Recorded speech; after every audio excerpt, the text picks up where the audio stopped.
ফের নিম্নচাপের ভূকটি বঙ্গে, যার জেরে ভারী বৃষ্টির পূর্বাভাস কলকাতা সহ দক্ষিণবঙ্গের একাংশে।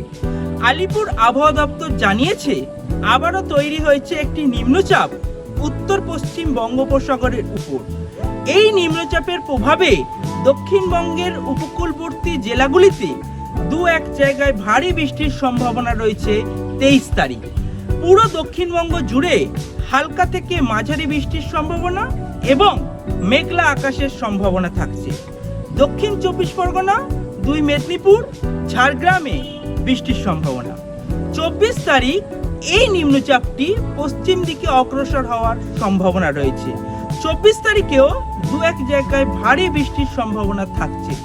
দক্ষিণবঙ্গে পশ্চিমের জেলাগুলিতে দু এক জায়গায় ভারী বৃষ্টির সম্ভাবনা। ঝাড়গ্রাম এবং পুরুলিয়ায় বৃষ্টির সম্ভাবনা থাকছে। কলকাতা এবং তার পার্শ্ববর্তী অঞ্চলে হালকা থেকে মাঝারি বৃষ্টির সম্ভাবনা রয়েছে। 23 ও 24 তারিখ কলকাতাতে বৃষ্টির সম্ভাবনা রয়েছে। 23 ও 24 তারিখ মৎস্যজীবীদের জন্য নিষেধাজ্ঞা রয়েছে পশ্চিমবঙ্গ এবং উড়িষ্যার উপকূলে, সেই সঙ্গে উত্তর বঙ্গোপসাগরে মৎস্যজীবীদেরকে সমুদ্রে যেতে নিষেধ করা হয়েছে। উত্তরবঙ্গে আগামী দুদিন হালকা থেকে মাঝারি বৃষ্টির সম্ভাবনা প্রতিটি জেলাতেই রয়েছে। কোথাও কোথাও বজ্রপাতের সম্ভাবনা রয়েছে।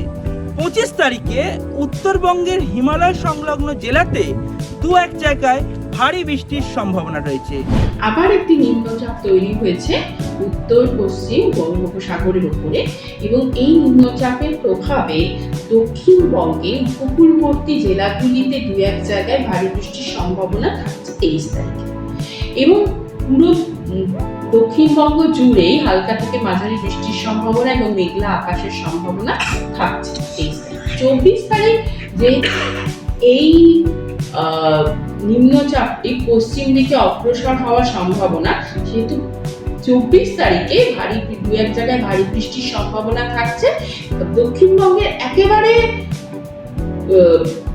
পশ্চিম দিকের যে জেলাগুলি রয়েছে সেই জেলাগুলির দু এক জায়গায় ভারী বৃষ্টির সম্ভাবনা থাকছে।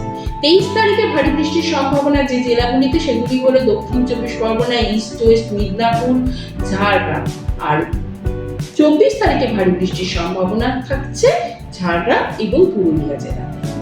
এছাড়াও এই দুই দিনই যা বললাম যে পুরো দক্ষিণবঙ্গে সবকটি জেলাতেই ওয়াইড স্প্রেড হালকা থেকে মাঝারি বৃষ্টির সম্ভাবনা থেকে যাচ্ছে। এর পরবর্তী দিনগুলিতে বৃষ্টির সম্ভাবনাটা একটু কমে আসছে দক্ষিণবঙ্গ ব্যাপী, কিন্তু হালকা থেকে মাঝারি বৃষ্টির সম্ভাবনা থেকেই যাচ্ছে।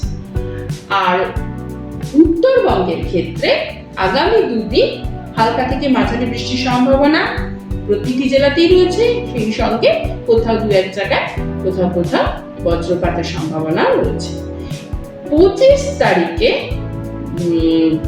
উত্তরবঙ্গের যে হিমালয় সংলগ্ন জেলা, মূলত সেই জেলাগুলিতে দু এক জায়গায় ভারী বৃষ্টির সম্ভাবনা আছে, এবং আবার ভারী বৃষ্টির সম্ভাবনা রয়েছে 28 এবং 29 তারিখে মূলত হিমালয় সংলগ্ন জেলাগুলিতে।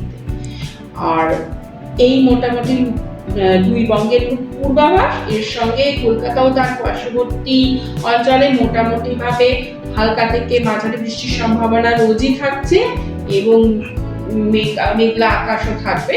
আর এই দুদিন 23 এবং 24 যে দুদিন লো প্রেশারটি থাকছে সেই, এবং দক্ষিণবঙ্গে ভারী বৃষ্টির সম্ভাবনা কয়েকটি জেলাতে থাকছে, সেই দুদিন কলকাতাতেও একটু ভারী বৃষ্টির সম্ভাবনা নেই, কিন্তু বৃষ্টিটা একটু বেশি হওয়ার সম্ভাবনা থাকছে। আর এই দুদিন 23 এবং 24 তারিখ মৎস্যজীবীদের জন্য নিষেধাজ্ঞা জারি করা হয়েছে, যেহেতু এই লো প্রেশারটি রয়েছে তার জন্য।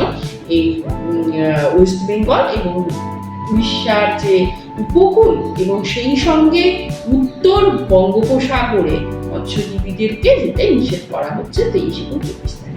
আলিপুর থেকে বিশ্বজিৎ নস্করের রিপোর্ট, বাংলা হান্ট। আরো ভালো ভালো খবর দেখতে সাবস্ক্রাইব করুন বাংলা হান্টের ইউটিউব চ্যানেল। বাংলা হান্টের আরো খবর দেখতে নজর রাখুন। বাংলা খবর মানেই বাংলা হান্ট।